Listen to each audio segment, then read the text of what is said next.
This is Messerschmitt.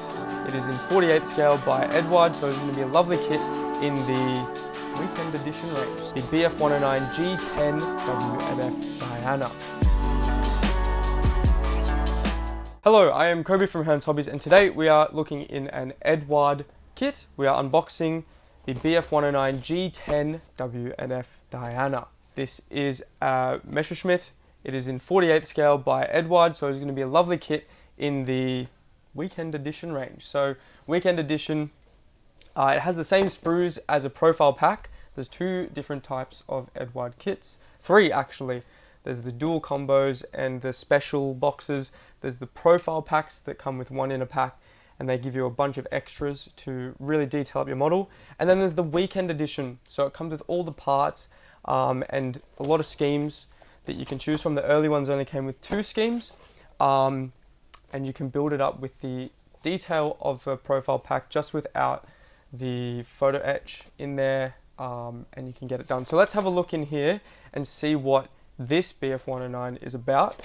It is a beautiful box art on the front, obviously over Eastern Europe. Here we have a column of tanks down below and an IL-2 crashing into, not the swamp, but just the brush, the surrounding area, and the BF109 flying over. Now there's a very interesting thing about this aeroplane on the box art that you can see that you'll have to replicate in modeling. It's missing the landing gear doors. Not missing the landing gear, but the doors to the landing gear. So you're going to have to leave those off, because I believe when they were operating in the snow, they were susceptible to being torn off, so they took them off altogether. I believe that's the story there.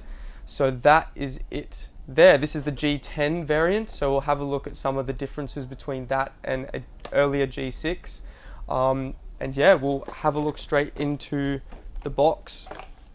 So we're met with 3 bags. That's pretty usual for an Eduard kit. And you're getting all of your canopies in here.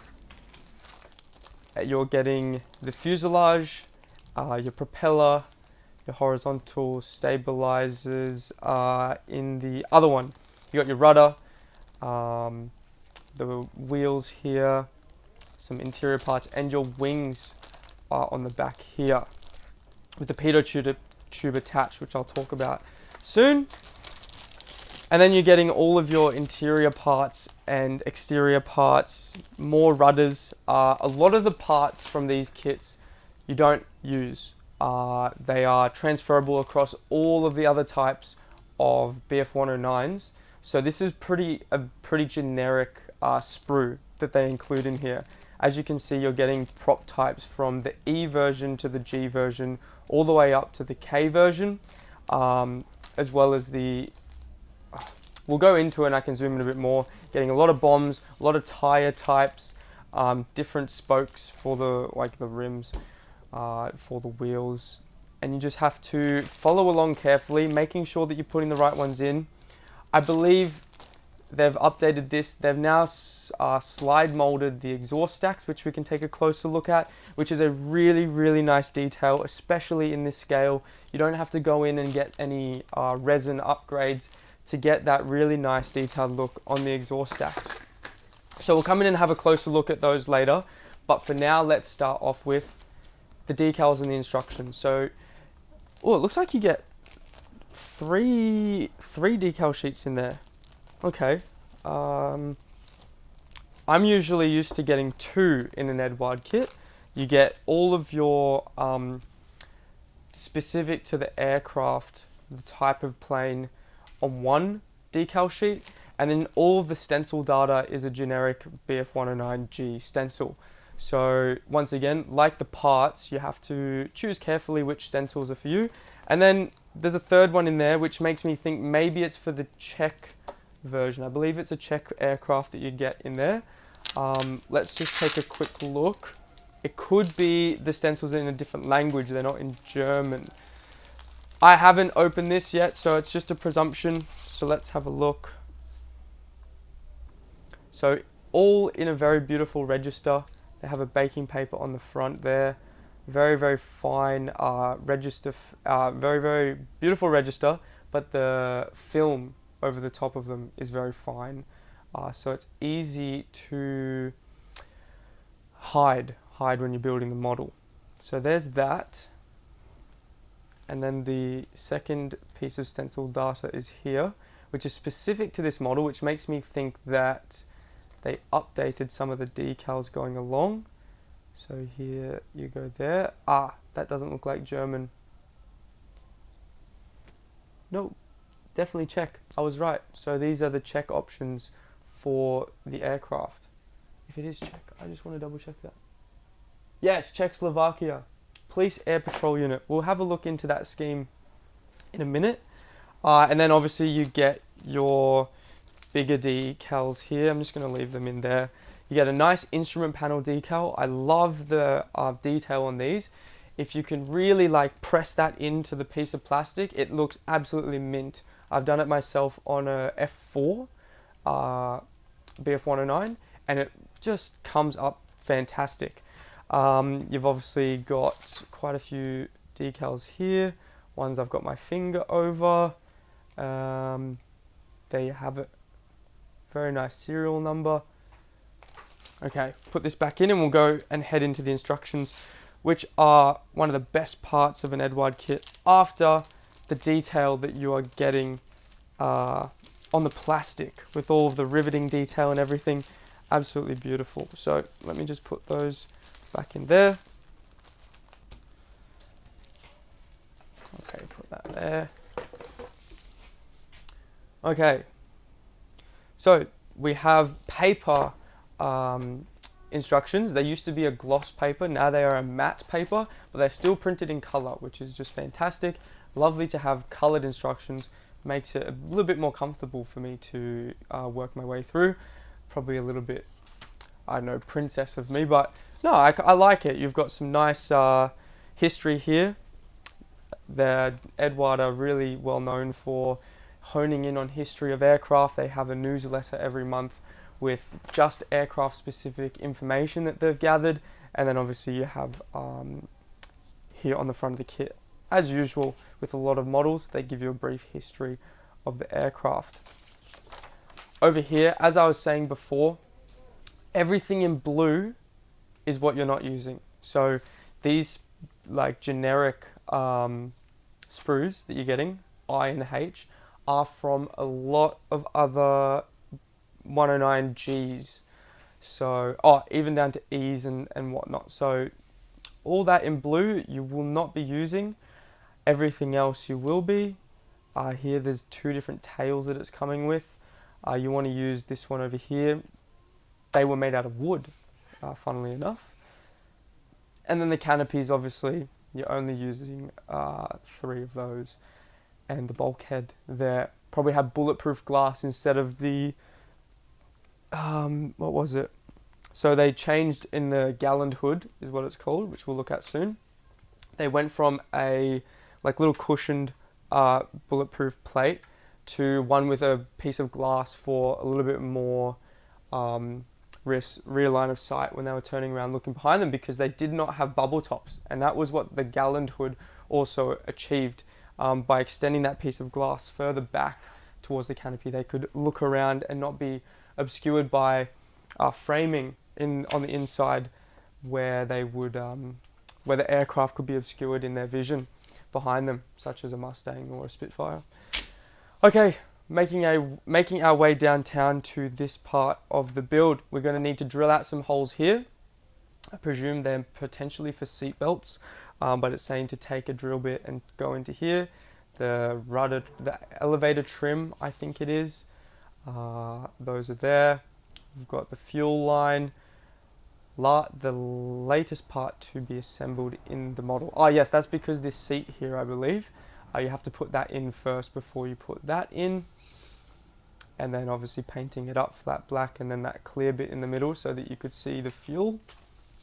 You've got decals for your seatbelts. So no, that wasn't what those were for. I presume it's probably for that hood that goes behind the pilot's head.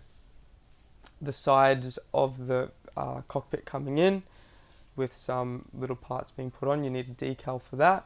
And you need some decals for this switchboard for the electronics. We have got an optional decal 39 for the instrument panel. If you wanted to hand paint it, you absolutely could. Otherwise, you can really press that instrument panel decal in. And we're putting this on the side there as well. Color callouts, really nicely, clearly marked in H. An MMP, which I think is a European brand of paint, MRP or something. We don't have that here, but we definitely have the C12 and the C33. They are Mr. Hobby colors. All right, we're putting the exhaust stacks in, those beautiful exhaust stacks that we were talking about, and the sides of the fuselage. Coming up here, putting the gun covers on, and then we're putting in the so-called headrest, supposed headrest, intake area. We've got the like the mechanism.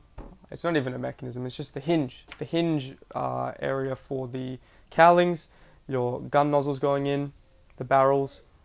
We've got the tail assembly, really like clearly laid out. I'll speed through the rest of it, but we've got the whole tail going on. It says to choose different parts for different markings. So if you do D, which is the Czechoslovakian markings, you need to put a different tail on towards A, B or C, which are the German versions.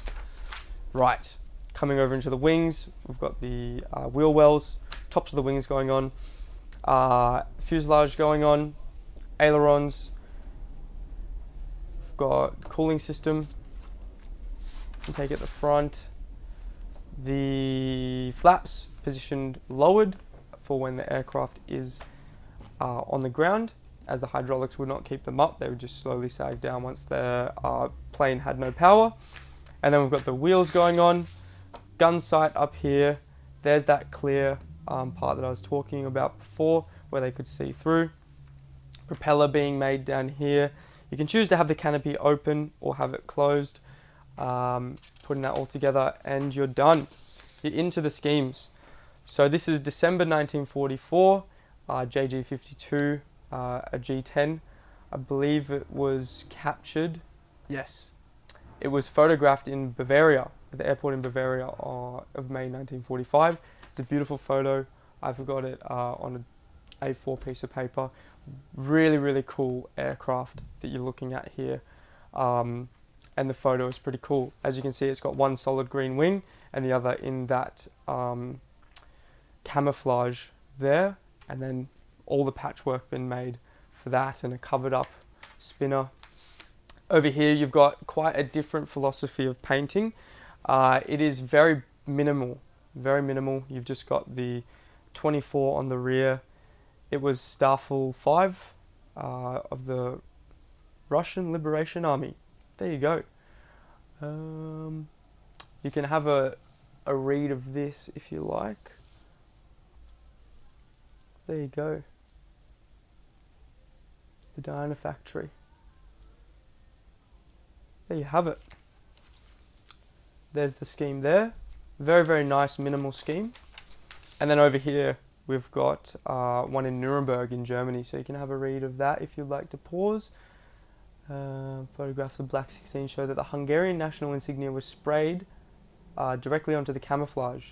The German markings were not applied at all, so this is a Hungarian version of the aircraft. So the G10 was exported still. I believe the K models weren't, so the K4s, they were the last version, and they were German only. Germany only operated those. So we have this, and then we have our Czech version over here, Czechoslovakian, post-war.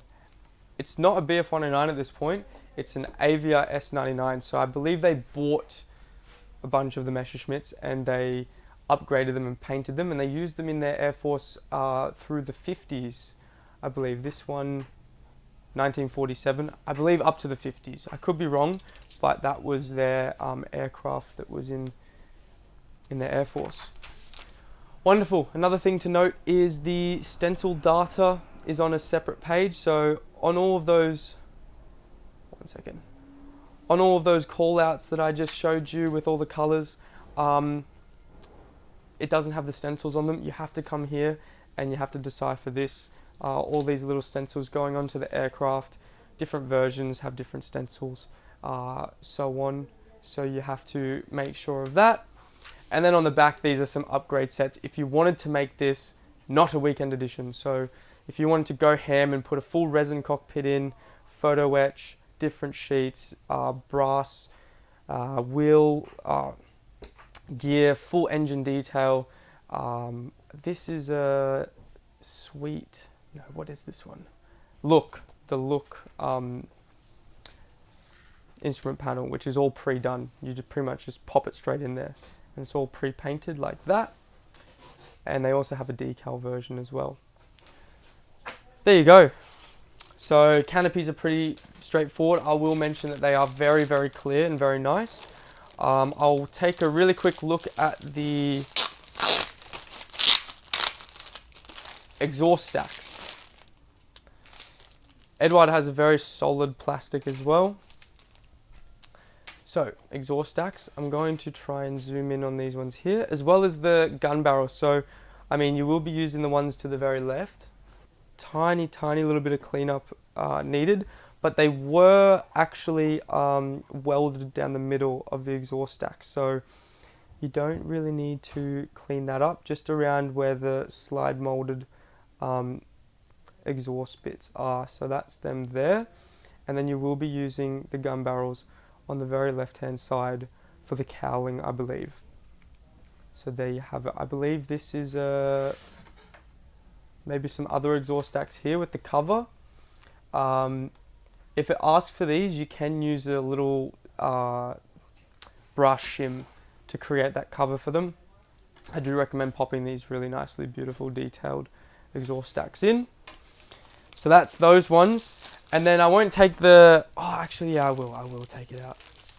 The detail on the fuselage, I'll have a quick look at with you, just to show you, if it's your first time approaching an Eduard kit, just the level of detail that comes out of the box with these is really something to behold. Okay.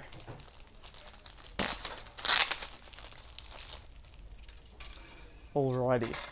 So tops of the wings have a really nice fine rivet detail all the way along. Very in scale. Some of the most in scale for this size of model. Also along the bottom portions of the wings. Oh, and I'll quickly mention, the pitot tube is very prone to snapping. So I recommend doing it just immediately and then fixing it on at the very end. You can rig one out of I don't know, stainless steel or any solid like metal, just for more sturdy, I don't know, if you bump it, it won't fall off or snap again. So you drill in a little bit further and you can super glue it down to here and it should be a lot more sturdy. And then we'll just look at the fuselage halves here while we have it open. Very beautiful molding detail. And there you have your tail, which would be made out of wood on the real thing, and the propeller that you'll be using. Very nice wide blades, and some of the tires with the molded details of the ribbing. You can sand them down a little bit in two parts, so you have to use this one as well. So there you go. Wonderful. Let me put that back together.